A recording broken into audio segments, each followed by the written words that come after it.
O capitalismo alemão, por exemplo, existem dois parâmetros de capitalismo que eu sempre gosto de... Posso responder, Renata? Pode. Eu gosto sempre de mostrar aos meus alunos dois tipos de capitalismo muito interessantes de serem estudados. 3, né? Japão, Coreia do Sul e Alemanha. Estados Unidos é outro caso, né?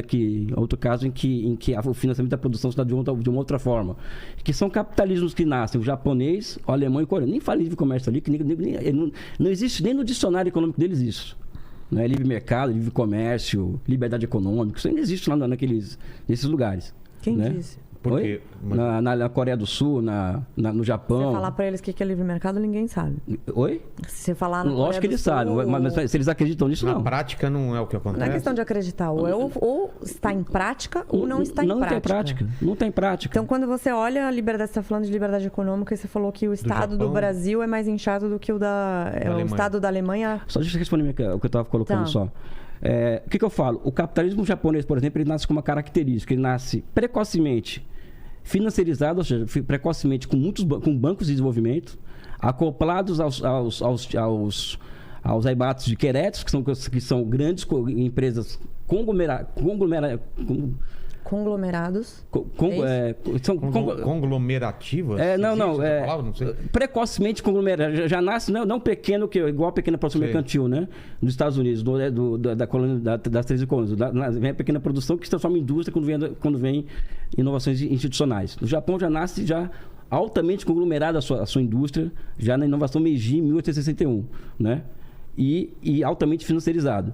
A Alemanha, mesma coisa, ou seja, altamente financiarizado, precocemente concentrado o capital, não é? E com o Estado, por exemplo, o Estado construindo as infraestruturas para alcançar a Inglaterra em 10 anos. Ou seja, os bancos de desenvolvimento que surgem, por exemplo, na França com o crédito imobiliário para financiar as ferrovias, não tem livre mercado nessa brincadeira, não foi o setor privado que foi lá construir ferrovia, né? Na Alemanha ganhou um pulso muito grande. Né? Então, são trajetórias de capitalismo que negam completamente essas noções de livre mercado. Não é que eu pessoalmente, Renata, eu não sou anticapitalista, eu não sou anti-livre mercado. Né? Então, ou você é comunista ou você é anticapitalista. Não, eu quero superar o capitalismo, são duas coisas diferentes. Bom, eu acho que a gente já foi demais, eu não consegui até agora falar o que eu queria falar. Então, Vocês estão falando Renata. Um pouco demais. Então vamos lá. Mas então vamos lá. Abre teu coração, Você Renata. falou... Abre teu coração. Não é coração, aqui é tudo cabeça. Abre teu coração. O ponto de que você fala do tamanho do Estado, o que é o Estado, o que é livre mercado... Se você olha, eu estava olhando agora o ranking de liberdade econômica. Então, a Alemanha está no ranking de liberdade econômica a posição 16. O Brasil é a posição 133. Então, de novo, quando você pega e você fala somente de haver presença do Estado, de ter tido um banco de desenvolvimento, do Estado ter se colocado junto com as empresas para fazer algum tipo de coisa, de ter posto dinheiro, de ter feito algum conglomerado, isso não diz, não é uma coisa ruim. Aconteceu o problema? Não está funcionando. Eles vão colocar aqui. Isso não significa que exista... Desculpa. Olha quase que eu tô sendo agredida aqui, hein? Agredida pelo cronômetro aqui.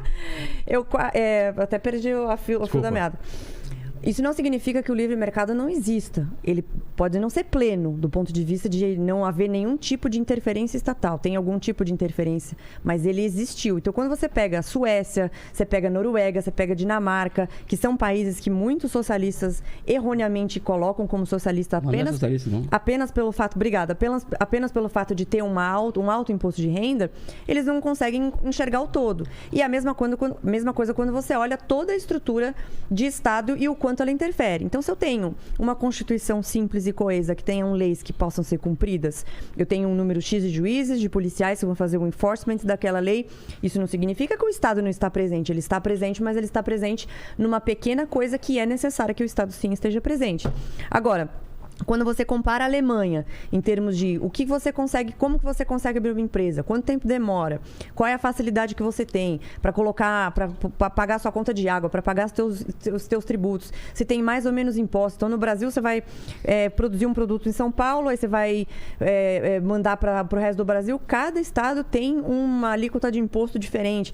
Tudo isso prejudica para que esse empreendimento, esse empreendedorismo pequeno saia do papel. Então, isso não significa que não vão haver oligopólios ou monopólios, mas o oligopólio e o monopólio se forma sempre e cada vez mais se houver mais e mais regulação do Estado, que vai dificultar que esse pequeno saia de onde ele está.